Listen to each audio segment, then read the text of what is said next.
shadows at twilight, upright piano had survived, are actually doing fine. May is the month when the garden says to us loud and clear, "I've received everything you gave me." Look around. So if you're stepping outside today, enjoy your lovesome garden and let it be the thing that softens you. It's time for today's garden history. It was on this day in 1854 that the American botanist Charles Wesley Powell was born. Except Charles was originally born Charles Leslie Pullen in Richmond, Virginia. His second act came later. As a young man, Charles lived in Memphis, Tennessee, where he was well regarded and connected. His father was a deputy sheriff there, and his connections helped Charles become the city's secretary to the Board of Fire and Police Commissioners. In that role, Charles collected money for the city and delivered it to the trustee. But in 1890, a grand jury found Charles responsible for a shortage in the accounts. Thousands of dollars unaccounted for over several years. Although Charles maintained his innocence, he could not explain where the money went.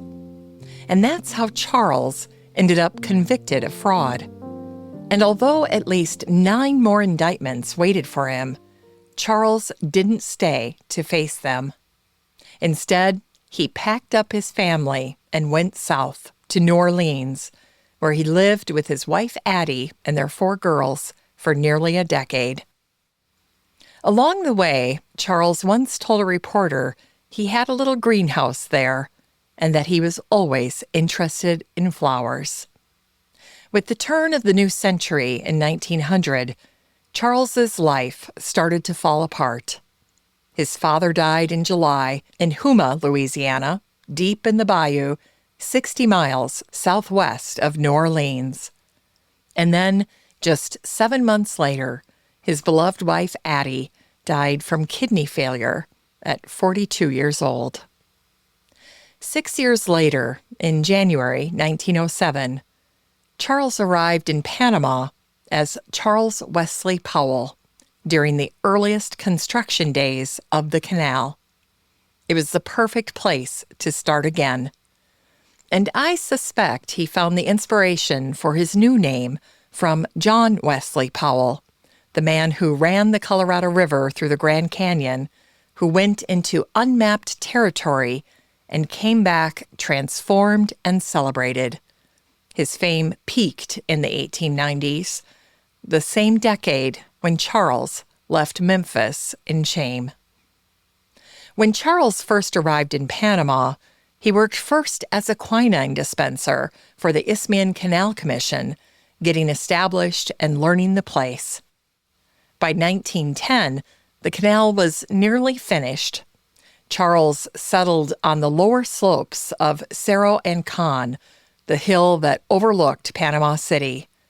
And there he built a garden with orchids growing in baskets. Panama's habitat is perfect for orchids. Not just the showy corsage orchids, but the tiny ones, the botanicals, flowers no bigger than a pinhead, clinging to bark with nothing but rain and air to keep them alive. In the wild, most of these orchids bloom 100 feet up in the tree canopy, invisible to anyone on the ground. Charles brought them to eye level and became obsessed with them. Charles once said he believed his orchids knew him. He wrote, "When I used to return from a trip into the jungle, I'd go into my garden, and all the flowers would look tired and dejected.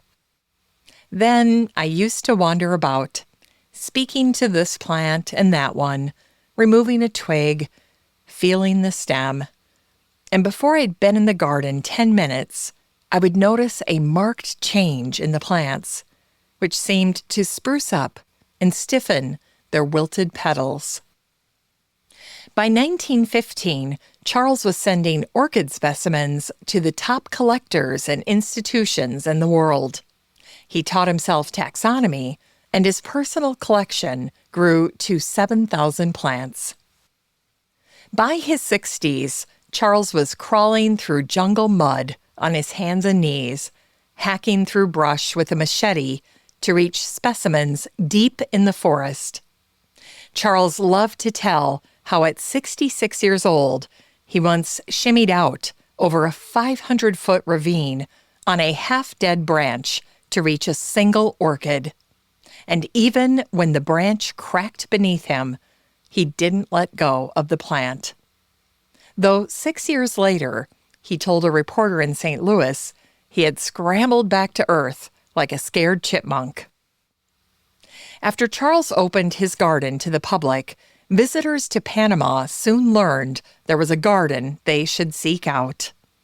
As they passed through the vine-covered wire fence, they found themselves surrounded by thousands of flowering orchids. Most were species they would otherwise need to climb a tree or venture into the jungle to see. The collection was so impressive that the German botanist Rudolf Schlechter based an entire 95-page publication on the orchids Charles collected in Panama. It was called Orchidaceae Paulianae panamenses. Soon, dozens of species were named for Charles Wesley Powell, all carrying the name Paulii, the Latinized version of his adopted last name. Had he never made the change, the orchids would have been called Perennials for his original family name of Pullen. But Charles had turned that page. Near the end of his life, Charles's daughter Adelaide moved to Panama, where she too worked for the canal company. But then suddenly she died. She was just 36 years old. When Adelaide was born, she was named for her mother, the wife Charles lost in New Orleans 24 years earlier. That was the moment he decided to start again, and he had. But with the loss of his daughter, Charles felt his own time was slipping away, and he needed to make sure that his orchids would be cared for long after he was gone. So he made arrangements to gift them all to the Missouri Botanical Garden in St. Louis. The following year, in 1926, Charles Wesley Powell returned to the States to see his orchids arrive at their new home. "I am proud to be a part of Shaw's Garden," Charles told the reporters. "That slat covering on the orchid houses is remarkable. They have had slat coverings in England for a long time, but none compare with this. The sun percolates through quarter-inch openings between the slats."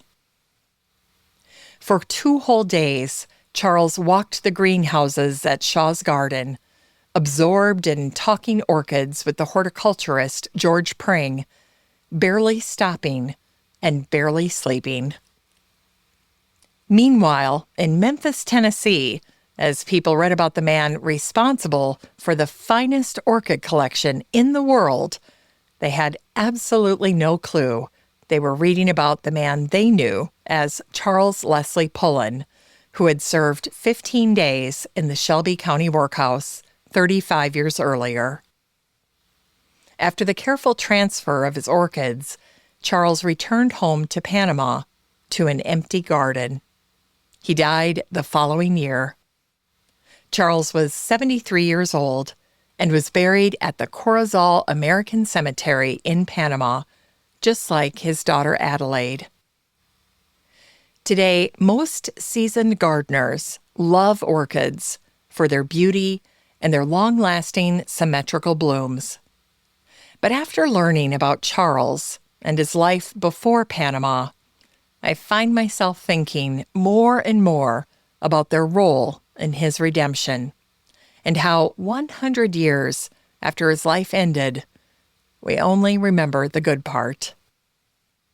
Charles Wesley Powell, Orchid Hunter. And it was on this day, in 1861, that the British landscape architect Thomas Hayton Mawson was born. Growing up in Lancashire, Thomas was the second of 4 children. At 12, he left school to begin working. When his father died 4 years later, a 16-year-old Thomas moved to London alone to better support his mother and younger brothers. When he found work in nurseries and with landscape gardeners, he learned about soil and stone experientially. And he learned how to work alongside the people who worked with him. By his mid-20s, Thomas had settled in the Lake District with his wife Anna Prentice, a trained nurse and the daughter of a surgeon. There, Thomas opened a nursery of his own and then a design practice. Commission by commission, he began to reshape how England thought about the relationship between house and land. For Thomas, a garden should wrap itself around the house. The stone terrace should flow into the path should meet the hedge, and the hedge should frame a view, a mountain, a gate, a statue, so that even a small garden feels like a journey. Thomas was also a writer. In 1900, he published his book, The Art and Craft of Garden Making, a book that quickly became the guiding text for Edwardian landscape design. As Thomas matured in his career, his work expanded beyond private estates. He even won an international competition to design the gardens for the Peace Palace at The Hague. And he designed public parks, insisting that working people deserved the same green peace the wealthy could afford. Then came Parkinson's. Thomas was diagnosed in 1923. Slowly, he handed over the reins of his business to his eldest son, Edward. Anna, the nurse Thomas had married nearly 40 years earlier, cared for him through the long, narrowing decade that followed. But Thomas did not stop, and when he could no longer hold a pen, Thomas dictated his autobiography to Edward, summing up his 50-year career as most congenial. In 1929, Thomas became the first president of the Landscape Institute, the professional body that still governs landscape architecture in Britain. 4 years later, Thomas died on a November day, with one final garden season behind him. It was fitting that Thomas was buried in Bonus Cemetery, overlooking the Lake District landscapes that had launched his career. And the parks Thomas designed still do exactly what he intended. They give ordinary people something green.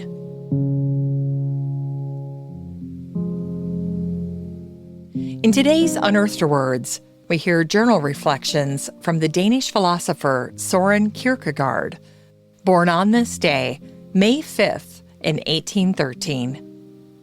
Søren loved to walk, and he believed it not only kept him healthy, but also cured him of ailments and illnesses as they came along.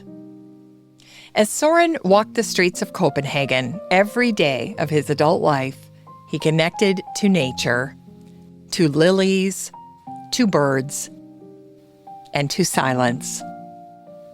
The therapeutic value of his daily habit was not lost on him. Early in his journals, Søren wrote, "Above all, do not lose your desire to walk. Every day, I walk myself into a state of well-being and walk away from every illness. I have walked myself into my best thoughts, and I know of no thought so burdensome that one cannot walk away from it." Søren also loved walking in fall the best. He wrote, Here is why I so much prefer autumn to spring. In the autumn, one looks at heaven. In the spring, at the earth. In his 1849 meditation, The Lily of the Field and the Bird of the Air, Søren focused on his favorite flower, the lily. Søren wrote, "So it is also with the lily.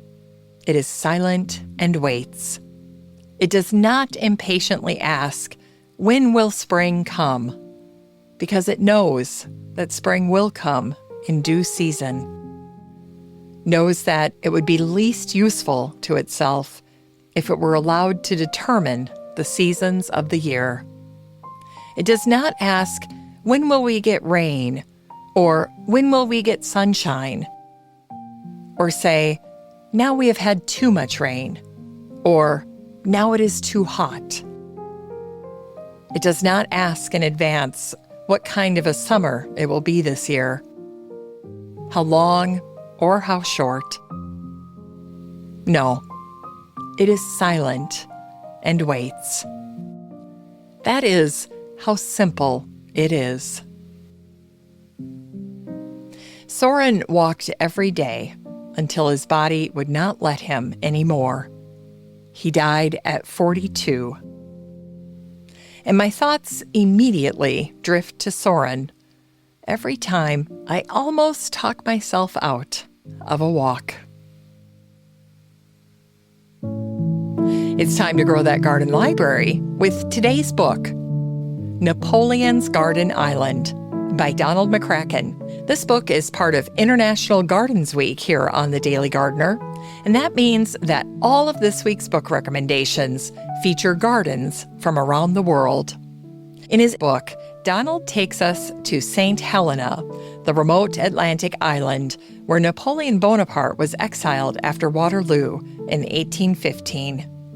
When Napoleon arrived on the night of October 17th, his first bed ashore was in the boarding house of the island's company gardener, Henry Porteous.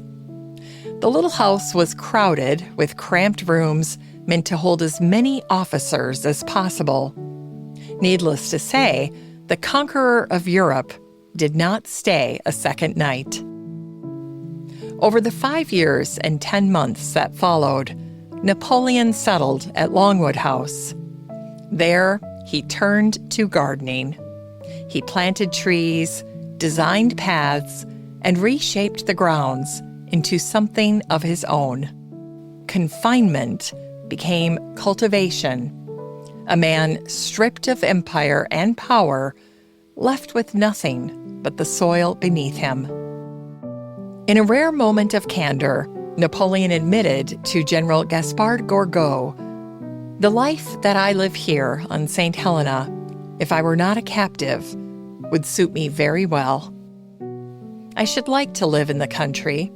I should like to see the soil improved by others, for I do not know enough about gardening to improve it myself. That kind of thing is the noblest existence." Donald McCracken gives us a gift, a Napoleon most histories ignore. A man with nowhere left to go, who turned to the garden and called gardening itself the noblest existence.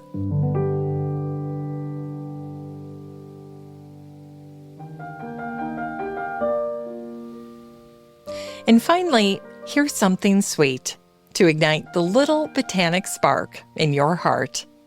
It was on this day in 1998 that the American ethnobotanist Nicole Maxwell died. As a girl, Nicole grew up in a strict Christian Science family in San Francisco. Even as a young girl, she understood what it meant to follow the rules. When Nicole broke her arm, her family refused medical treatment and took her to church to pray. The pain was unbearable. Nicole eventually found a doctor herself.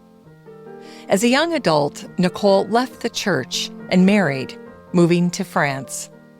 In Paris, she trained as a dancer and moved through drawing rooms, where orchids stood in crystal vases and conversation rarely ventured beyond the weather. Soon, Nicole realized she had traded one rigid life for another. Then, at 40, after a quiet reckoning with herself, Nicole packed her bags and traveled to the Amazon rainforest. There, she found her calling. Nicole was not collecting plants for display. She was studying how people healed with them.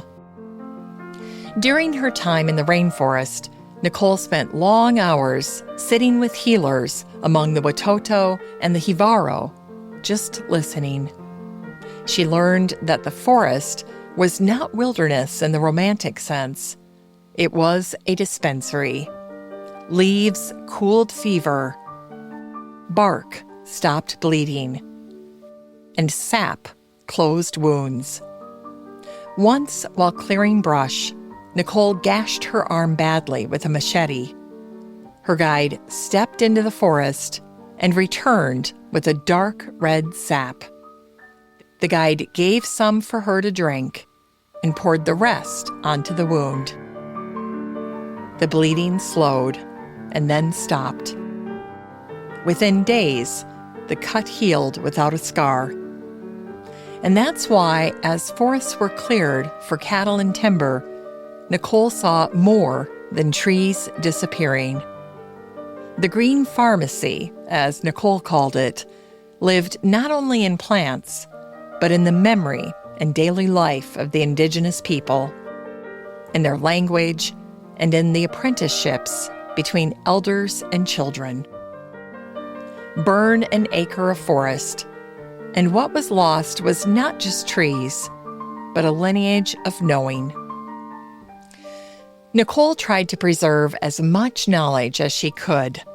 She spent decades traveling by canoe, writing in worn notebooks, and recording plant knowledge with care. And when Nicole died on this day in 1998, the Amazon forest was fully leafed out, vines tightening their spirals, sap rising invisibly through trunks older than any city Nicole had known in the United States. In the end, she'd become a daughter of the Amazon. Today, Nicole's notebooks survive her. They hold decades of plant names, remedies, and the voices of healers who trusted Nicole enough to share what they knew.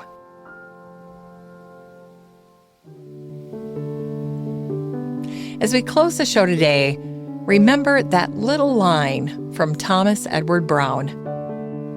A garden is a lovesome thing God wrought. The garden is lovesome. It is worth loving. And just as walking has a power we don't fully understand, the garden does as well.